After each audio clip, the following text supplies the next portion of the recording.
This tune is called The White Lady, and there are a couple of things that are particular about this one. I'll talk about most of them as we go along, but first and foremost, for playing this particular arrangement, you do need a 21-note kalimba. For we are going to make use of all four of the tines that are below the middle C.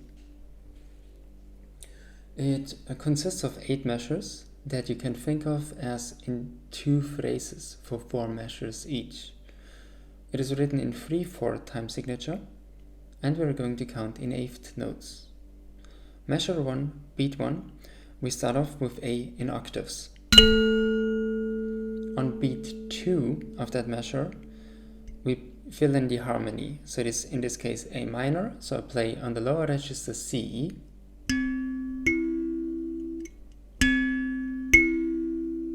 so that you can hear it better.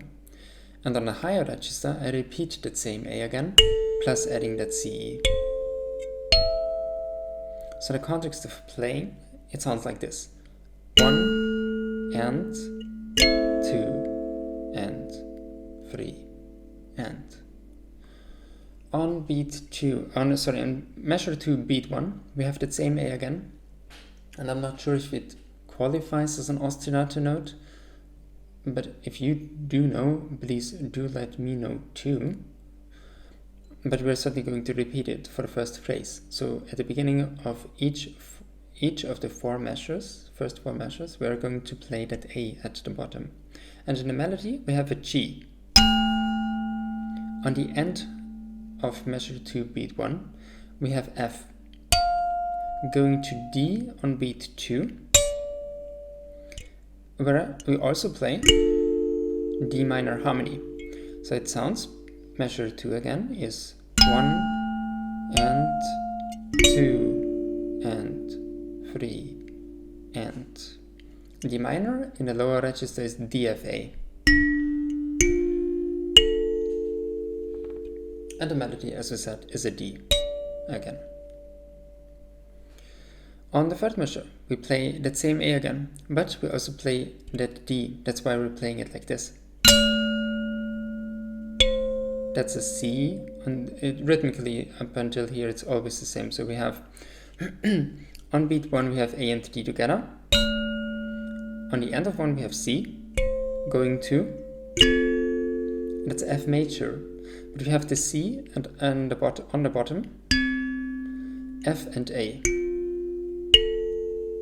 That's on beat 2. And in this measure we have on beat 3 another note, which is that C again.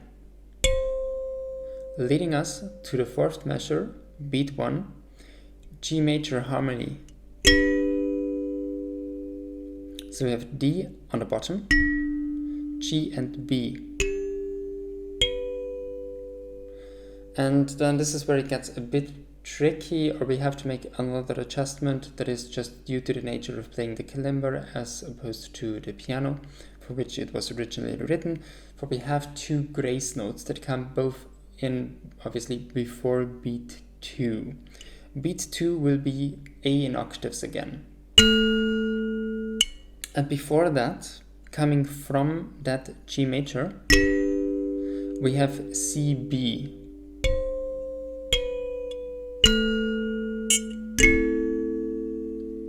So what I usually do is, on the kalimba, I just play a ritenuto, which means I play it slower.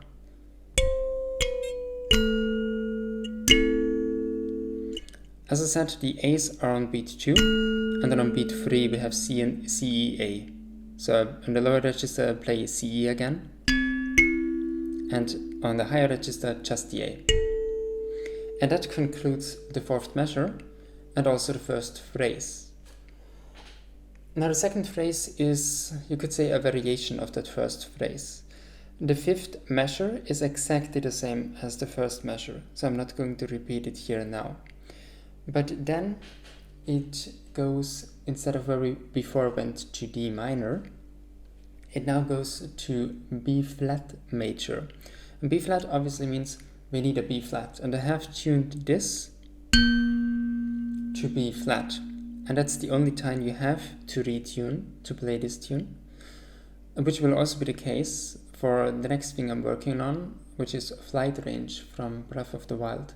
So if you're interested in playing that tune, for which the theory is already done, the sheet music is written out, but I need to look if it is playable. It will also be a part, like this tune, it will also be a part of that tune, but there it will be the second part, so like the B part.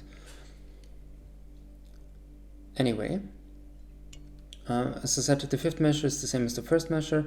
The sixth measure then has that B flat plus that G. So before we had A, now we play the same F again, and also the same D again. So in the melody it's the same, but harmonically it's changed. So we have B flat F and B flat D F harmonically, plus that, which sounds like a dead time, a D on top. That's a D. Then we go slight deviation again. Melody is the same again, so we have, whereas before we had A plus D and went on like that, there's two variations on that. First is we play F on the bottom, C on the end. It's again, rhythmically it's completely the same, always. And then whereas before we played C F A, what I usually do is I include the A on the bottom here. So you probably won't even hear much of a difference. So if you wanted to keep it as simple as possible, you could just be playing the exact same, so CFA. But since it has to do with the way the bottom line moves, I like adding that F in this case. Sorry. Then on the first beat, the C again. And G again, but I don't play the D, I play the G on the bottom, which then leads us with the same. And that again also do for the way the melody moves on the bottom, then from there going to that A, back to that. And that is the 8th measure, and it is exactly the same as the 4th measure in this case. So it, well, with the obvious deviation that we had being this, but the rest is the same. So it is grace note theoretically, and going to beat 2, A again, and then. And obviously what you could also do, it's the usual thing, is instead of playing it just like that, you could, I don't know, something like that, or some variation. And I think that's about it. Maybe do we want to repeat measures 4 through 8 one more time and go talk about the variations that we had.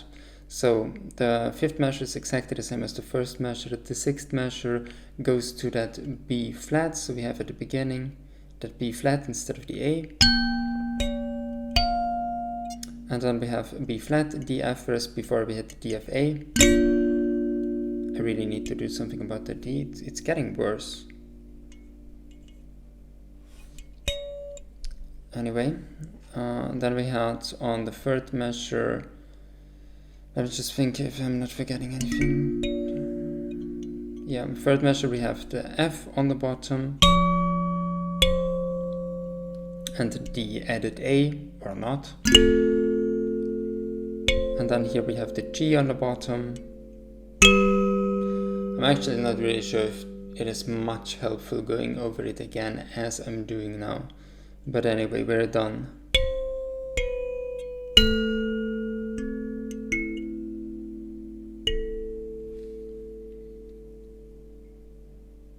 I hope, at least, that this was some help to those who can't read sheet music.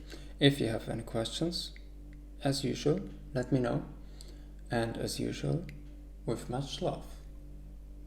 Goodbye.